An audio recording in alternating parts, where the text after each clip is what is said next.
I don't know why I agreed to follow that path. Maybe it was the way the fog curled between the trees, like fingers beckoning me forward. Or maybe it was the silence, too heavy, too absolute, that made me feel like turning back would be just as dangerous as going deeper. I grew up near these woods. People always told stories about them. Children disappeared. Hunters never returned. They said the forest had a guardian, something older than time itself, something that lived between the trunks and shadows. We all laughed about it, of course. The Witch of the Forest, they called her. Just another campfire tale to scare kids. But when you hear the same story repeated by farmers, by priests, by people who swear they saw her eyes in the dark, you start to wonder if laughter is only a mask for fear. That night, I wasn't looking for her. I wasn't looking for anything. I just wanted to clear my head. I walked with only the dim light of my phone, its beam weak against the pressing darkness. The air was damp, thick with the smell of wet earth and rotting leaves.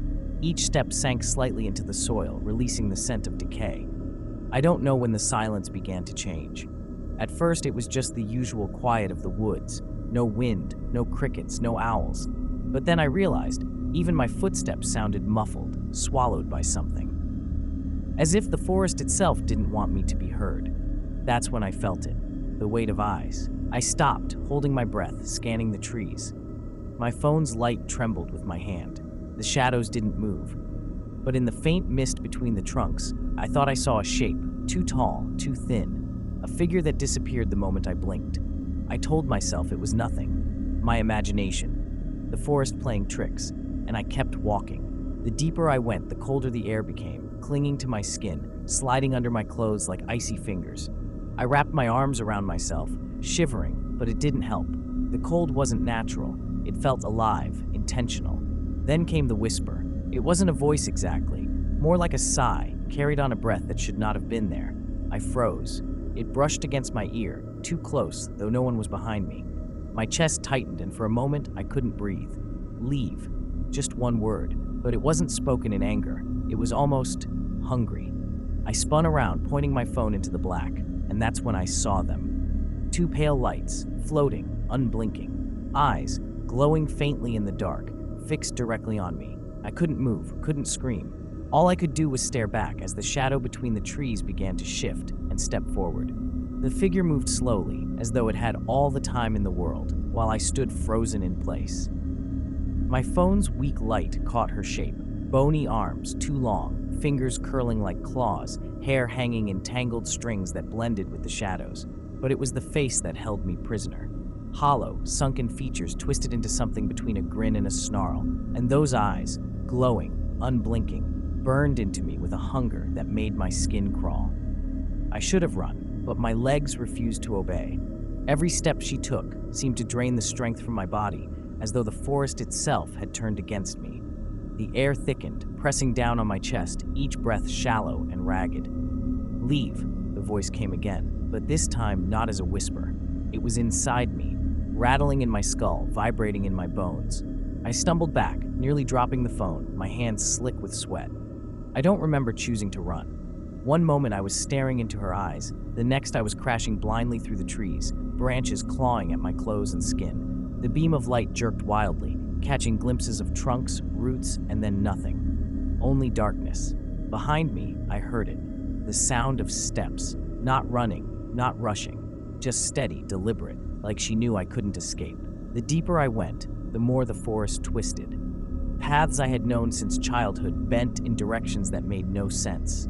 The trees leaned together, closing above me, sealing me in. My phone flickered, the battery draining faster than it ever should have. Every time the screen dimmed, I saw her face in the afterglow of my vision. Closer, closer, as though she was pulling herself through the spaces between shadows. I fell. My knee slammed into a rock, sending a white-hot pain up my leg. For a moment, I couldn't move. I pressed my hand against the earth to push myself up, and that's when I felt it. Cold, damp skin. A hand. Not mine. I screamed and scrambled forward, but the forest swallowed the sound. The air itself seemed to drink it in, leaving me with only the pounding of my heart and the sound of her breathing. Slow, wet, inhuman. When I look back, she was closer than she had any right to be. Just a few feet away now, crouched low, her limbs bent at impossible angles, her mouth stretched too wide. I swear I saw rows of teeth glistening where there should have been only darkness. I stumbled upright, forcing myself forward despite the pain. My thoughts were frantic, breaking apart. Don't stop. Don't fall. Don't look back. But no matter how far I ran, I could feel her. Not behind me, around me. The forest itself had become her. The trees groaned like they were alive, roots shifting under my feet, branches clawing at my hair and arms as though guiding me deeper, toward her. And then I realized something that froze my blood colder than fear itself. I wasn't running away from her. I was running toward her. The realization hit me like ice water. Every step I took was guided, every frantic turn only pulling me deeper into her domain. The forest wasn't a place anymore. It was a cage, and she was the one tightening the bars. My lungs burned, my vision blurred, but I kept running until I broke into a small clearing. For a moment, I thought I had escaped. The moonlight spilled faintly through the branches, illuminating the ground. My chest heaved as I collapsed to my knees, clutching at the damp soil. Relief washed over me for the briefest second until I noticed what was beneath my hands. Bones. The clearing was littered with them. Skulls half buried in moss, ribs cracked and scattered, tiny jawbones with teeth still clinging to them. Some were old, brittle, others fresh. I recoiled, but the sound that followed froze me in place. Laughter. It was faint at first, like dry leaves scraping against each other. Then louder, filling the clearing, echoing from everywhere at once. High, sharp, and cruel. My skin crawled as I turned, and she was there, emerging from the tree line.